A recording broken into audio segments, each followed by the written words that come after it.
Hello there. Hope you're doing well. I'm Hardleg Joe, if you didn't know, and today I'd like to talk to you about landlords. Because, to answer the question from the thumbnail, yes, landlords are bad. But not many people seem to understand this, and even fewer people seem to understand why. And I mean, I get it. I remember a time when I'd hear left-leaning people talk about evil landlords and just kind of be confused. Because it's just a job, right? Like, someone has to do it. And statistically, most of them won't be evil. Even if some landlords are corrupt or whatever, surely they can't all be bad, right? And that's the first point I want to hit here. When I say landlords are bad, I'm not talking about people who are landlords. I'm talking about the profession itself. And more importantly, the systems we have in place that allow for that profession to exist. It's kind of like saying kings are bad. Like, obviously not all kings were evil men. Some of them did care about their subjects and tried to do what they thought was best. But having kings, in general, is a bad system. Because even a good king is inferior to democracy. One person will never be as smart as many people pooling their knowledge together. At least that's the short answer. I could make a whole video about why democracy is better than monarchy, but that's a topic for another time.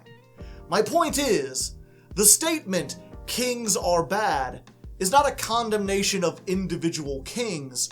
It's a criticism of monarchy. Of a system that allows one person, a king, to make all the political decisions. Likewise, the statement, landlords are bad, is a criticism of the system that allows people to buy up a bunch of housing and then rent it out for profit. It isn't about judging the goodness of individual landlords, because I'm sure most of them are decent people. And I should be very clear here, because some people do go extreme. I don't want landlords to die. I don't want to run them out of town or make them homeless. I just want to get rid of their profession. Or at the very least, fundamentally change how it works. But we'll get to all that later. Now that I've got that disclaimer out of the way, I want to focus on why landlording is such a bad practice. And I think the best way to showcase that is with a little thought experiment. Let's take the idea of landlords and renting in general and apply it to something else. Oftentimes, putting a familiar concept into a new context can help you realize just how strange or flawed that idea is. So instead of talking about land and landlords, let's talk about something you might be a little bit more familiar with. Let's put it into the frame of gaming. Let's say you want to buy a new gaming console, and for the sake of example, let's say that it costs $300, which you cannot afford. Now in the real world, there's two options to remedy that situation. Well, technically there's three options. You could just not get the game console, but let's ignore that for now. For the sake of the argument, you must have this new system, and you can't afford it. What do? Well, you could save up the money to buy it, but that means waiting several months before you can play it, which might be a little bit difficult. Alternatively, you could finance the console, where you essentially buy it now on credit and then pay it off in chunks over time. In this case, it's a $300 console, so let's say $50 a month for 6 months. That seems pretty fair, right?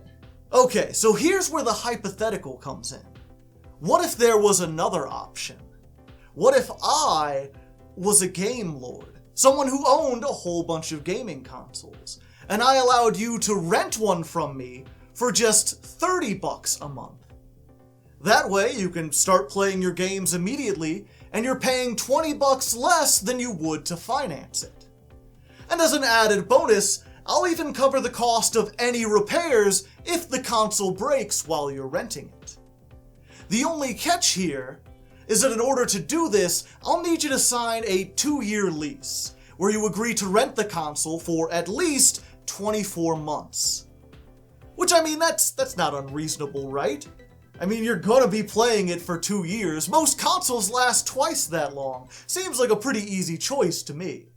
Now, to some of you, that may sound like a good idea. But that's the problem with renting. It often sounds good when you don't really look into it.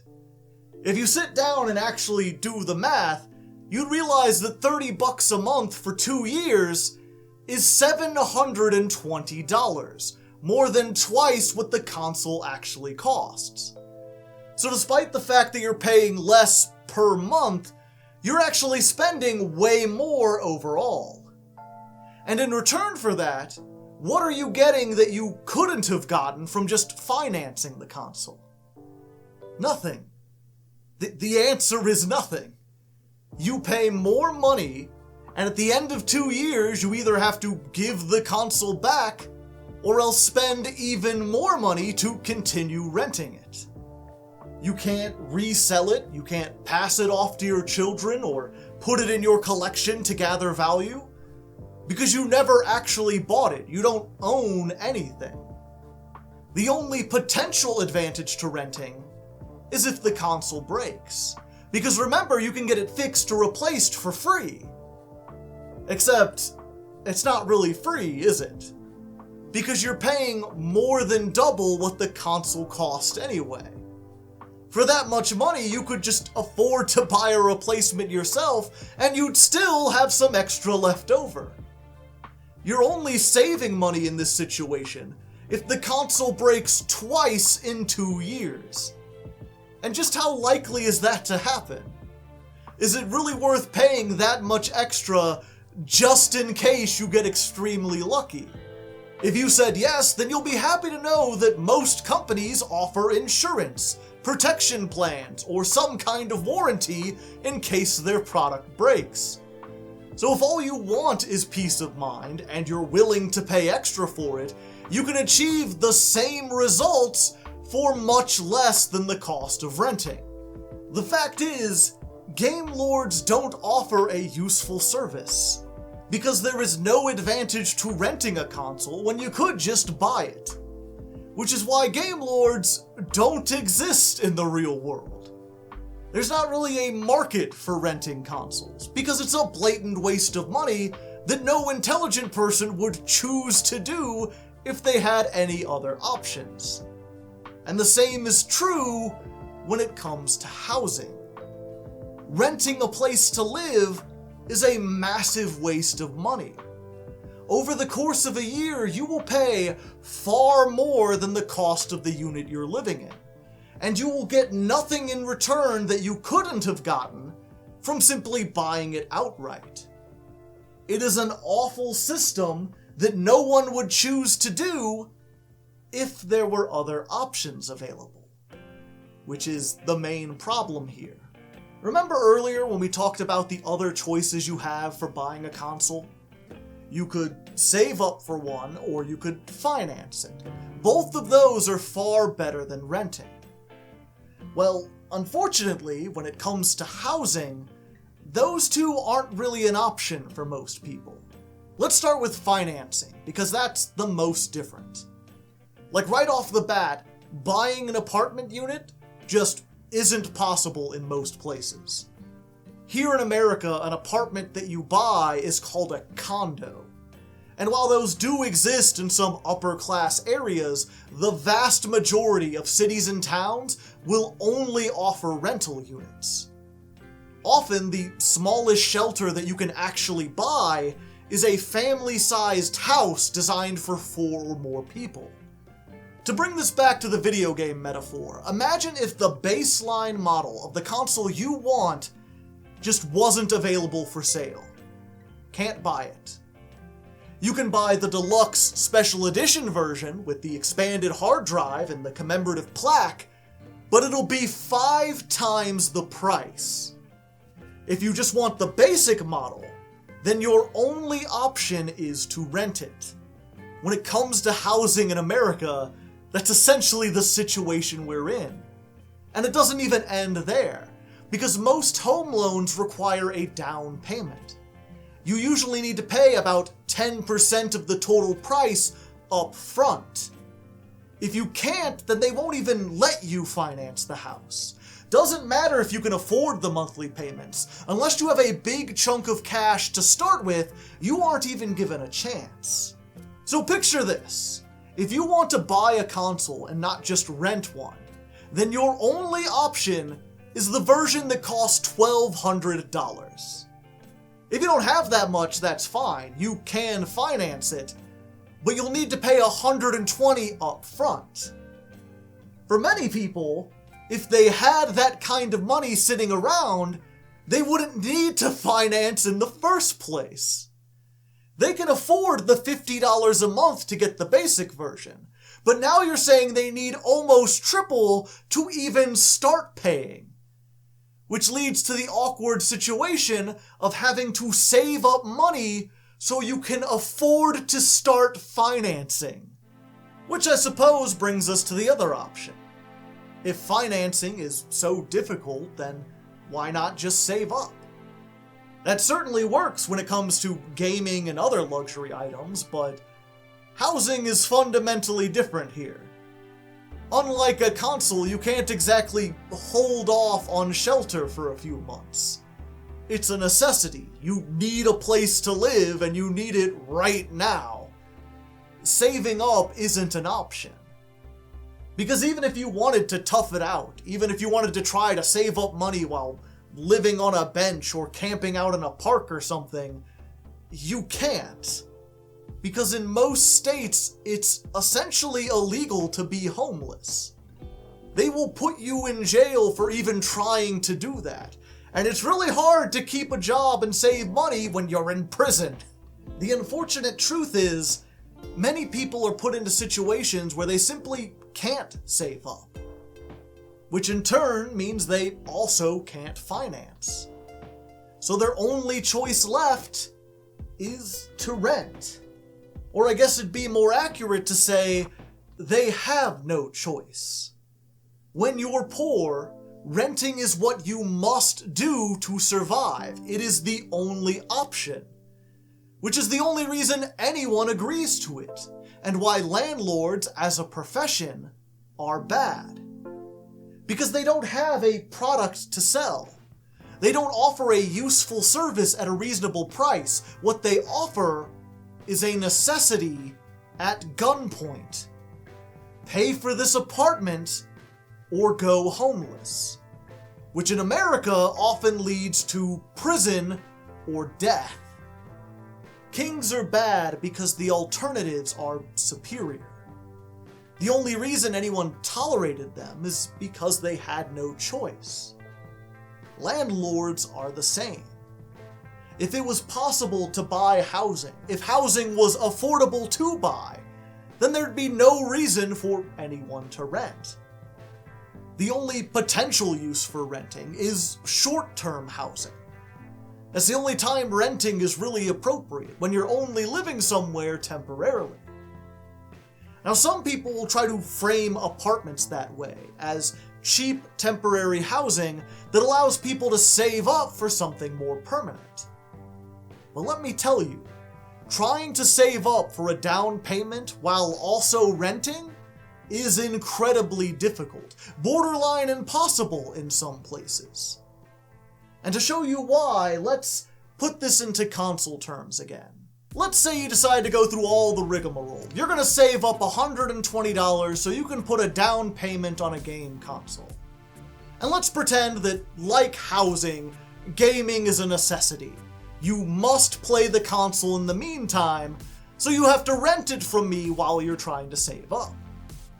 Now that might seem pretty doable, except now that I know you have no other option, now that I know you need the console and literally cannot buy one, I've decided to increase the rent from $30 to $60. And let me tell you, it's going to be really difficult to save up that $120 when you're spending half as much each month just on rent. Now, you may think that's rather mean of me, rather greedy, But that's just business. There are more gamers out there than there are consoles, and they are desperate to play. So I'm going to rent out my entire stock of consoles regardless of if I charge $30 or $60. And keep in mind, I'm competing with a bunch of other game lords. I'm not the only game in town. I could be nicer and lower my prices, but my competition won't. Which means if we both have 10 consoles to rent out, they are going to make a lot more money than me doing the same thing. They can then use that extra money to buy a lot more consoles. Now they have 20 to rent, so they're renting twice as much at twice as much and making even more money, and it just snowballs from there. Eventually, if this keeps up, they're going to have enough money to buy all the consoles in town. And then I'm out of a job. My reward for being nice is unemployment. That's how capitalism works. The most cutthroat businessmen make the highest profits, and use those profits to run all the competition out of business. The system doesn't reward kindness. It doesn't care about people. It is designed to do one thing: make money. And if you can't do that better than everyone else, you fail. Which is why I don't think landlords are necessarily bad people. It's more that they can't afford to be good. Our system literally won't allow it. That's also why I didn't think to make a video on this topic until it won a poll on my Twitter. And why I probably won't bring up topics like this a lot in the future. Because usually on this channel, I like to make videos with solutions at the end. I like to give you something you can do to help improve the world, not just complain about how bad it is. But like so many other topics I could talk about, the problem of landlords is deeply rooted in our economic system. It's not something you can really solve as long as the system itself is still in place. Now that being said, we can do some things to at least alleviate the awfulness caused by renting. The most common sense policy, and the easiest one to implement, is rent control, where the government puts a cap on how much landlords can charge. That way, they can't exploit people for maximum profits, and more renters will be able to save up to buy houses. There's really no downsides to rent control. Its main flaw is that it doesn't do enough. Large areas will still only offer rental properties, and our poorest citizens will still be locked into rent cycles that are difficult or impossible to escape. The better, but more extreme solution would be to simply make renting illegal. Force landlords to sell their apartment units off as condos so that people can actually pay them off and own small pieces of property. That would fix things for the poorest Americans, certainly, but it would also run thousands of people out of business, which is a pretty big problem in a society with no safety nets for its citizens. As I said earlier, I don't hate landlords. If it's a choice between them or the poor majority, I'll always side with those who are suffering. But the optimal solution wouldn't create more suffering in the process. Now, there is an optimal solution. In fact, I talked about it several videos ago, and I'll probably discuss it a lot more going forward. It's socialism. Instituting economic democracy and creating safety nets. You can watch that video if you want to know more about what I mean. There's a link for it down in the description.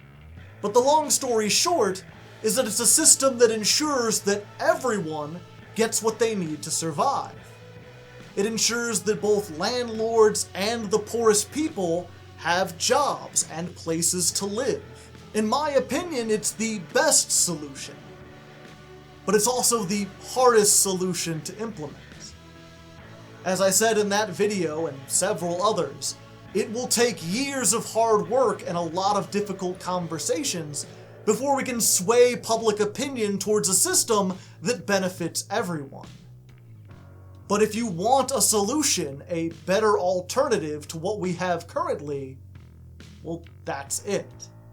Now, as a final note, I want to say something to any landlords out there who might be watching. Anyone who's gotten this far and is thinking, okay, well, you think my job is bad. What do you want from me? What can I do to be less bad? Well, you don't accomplish much by selling your property. I wouldn't ask you to do that, because someone more ruthless is probably just going to take your place. And while lowering your rent is nice, I'm sure your tenants would appreciate it if you could do that without hurting yourself too much, that doesn't really solve the core problem here. Even if you stop being a landlord, or you become the most generous landlord around, that's only going to help so many people. It's not going to address the wider systemic problems we have. That's why I think it's more important to advocate for change, to try to boost socialism and the reforms that come with it, especially social safety nets. If we can get enough support for those ideals, if we can get them instituted, then we can tear down the practice of landlording for everyone, forever, without making you homeless in the process. That's the ultimate goal here, to craft a society where everyone is taken care of, including you. It's an ambitious goal for sure, but as I often say, it is possible. It's just going to be a long and difficult road getting there. The fastest way to reach the end of the road, though, is to start walking now, and to get as many people along for the journey as possible. Hopefully, this video has helped you along the path. And if not, I at least appreciate you listening to me. Now, if you did like this video, I'd consider dropping a like, giving it a comment, maybe sharing it around. Sharing especially helps. I know it's cheesy, but the more support we can have, the more people we can get on board, the better. And if you're already heading in the right direction, if you've already done your part and you just want more information, you can consider checking out my other videos or subscribing for future videos.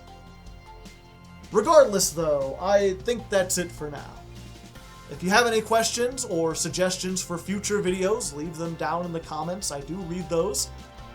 Otherwise, until next time, stay safe out there.